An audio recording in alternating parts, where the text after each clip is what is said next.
आज आपको सुनाते हैं एक ऐसे राजकुमार की कहानी। एक ऐसे राजकुमार की कहानी जो जन्मा तो राजघराने में है। सुख सुविधा, लेकिन तो सुख सुविधा, राजसिक जीवन त्याग, आम मनुष्य का जीवन सुधारने आध्यात्मिक पथ पर निकल पड़ा। कई वर्षों पहले एक शासक राजा शुद्धोधन और उनकी पत्नी माया देवी के परिवार में पुत्र ने जन्म लिया।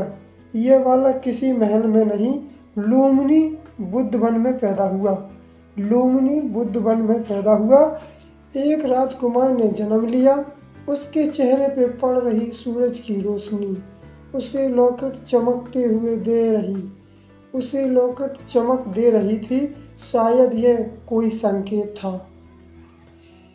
ग्रहों की स्थिति बनकर यह समझकर धारणा बनी, बालक एक महान राजा बनेगा या फिर आध्यात्मिक गुरु बनेगा।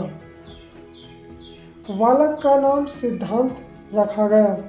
राजा शुद्धोधन चाहते थे समय आने पर वंश को आगे बढ़ाएंगे और एक महान राजा बनेंगे।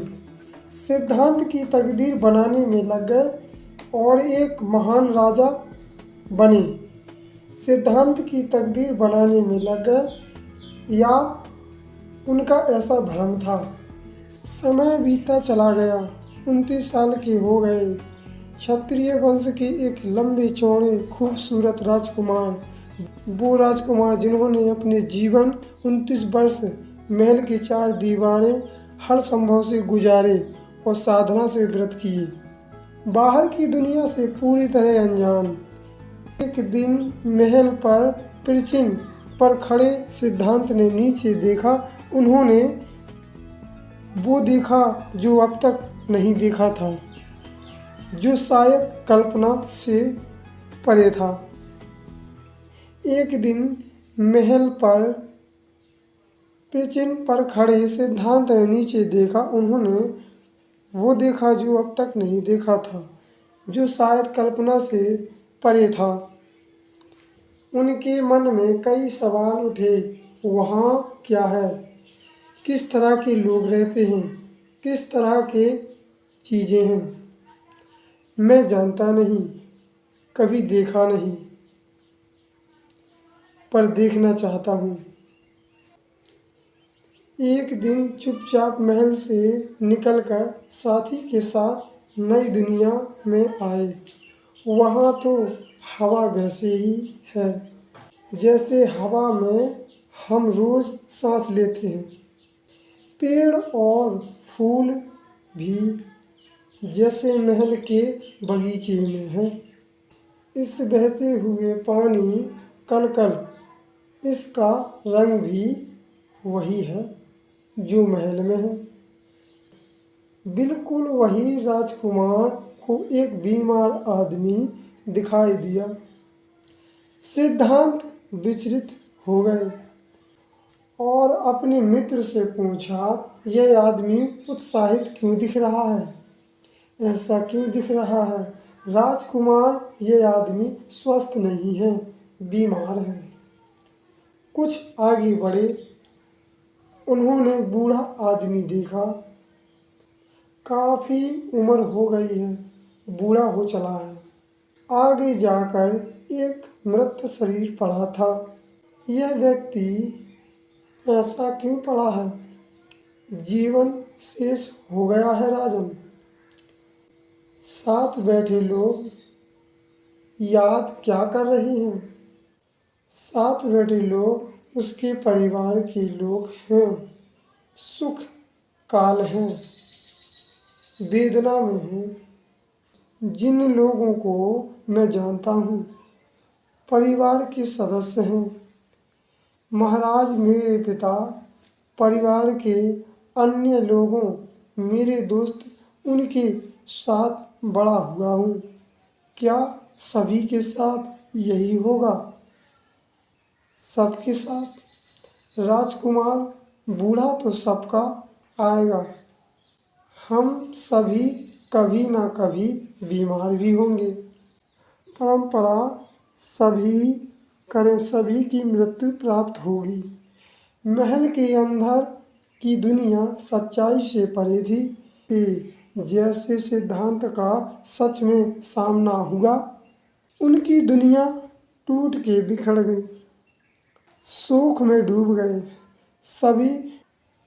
सभी दृश्यों के जवाब चाहते हैं, सोच में डूब गए। जो उन्होंने महल के बाहर देखे थे, उन्हें इस चीज का आभास हुआ। अभी तो बहुत कुछ देखना, समझना, जानना है। उनकी मन की आवाज़ बार बार घसोट रही थी कि वो सच्चाई महल के दर्शक बनकर, गूंगे बनकर नहीं रह सकता। उनके सच्चाई को खोजना था, जिनमें जीवन की जवाब छिपे थे। उस दिन के बाद सिद्धांत चुपचाप कई बार महल की सीमा के बाहर निकले। सच्चाई की तलाश में उन्हें जवाब चाहिए थे। अपनी ऐसी यात्रा के दौरान सिद्धांत ने एक साधक को देखा जो गहरे ध्यान में लीन था।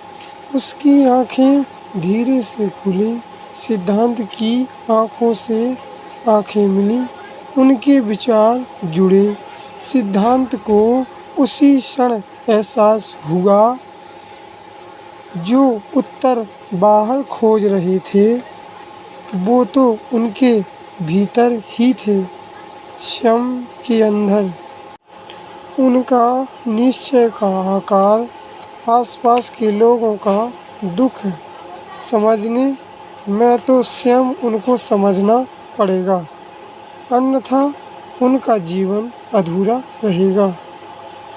बुद्ध जी ने यहाँ इस मार्ग को बताया है, जो अपने अनुभव और शुद्धता अनुभव के बारे में, कि मुझे इस मार्ग पे चलना होगा तो अपने स्वयं लक्ष्य को समझना होगा।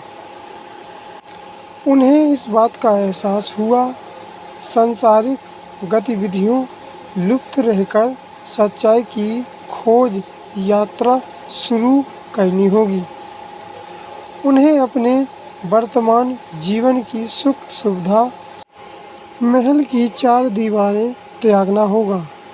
एक रात चुपचाप अपनी पत्नी और पुत्र को महल को छोड़कर विलासिता और सुखों भरी जिंदगी छोड़ के चले गए। सुख सुविधा, ऐशो आराम छोड़ के चले गए। जहाँ एक दूसरे का जीना दुश्वार था, ऐसे महापुरुष थे जो हम सब के बारे में सोचते थे। वो भगवान बुद्ध पहले थे। वो सिद्धांत से गौतम बुद्ध हो गए। सारी मानव जाति को सत्य का मार्ग दे गए, शांति का मार्ग दे गए। ऐसे थे हमारे भगवान बुद्ध। नमो बुद्धाय। जय भीम।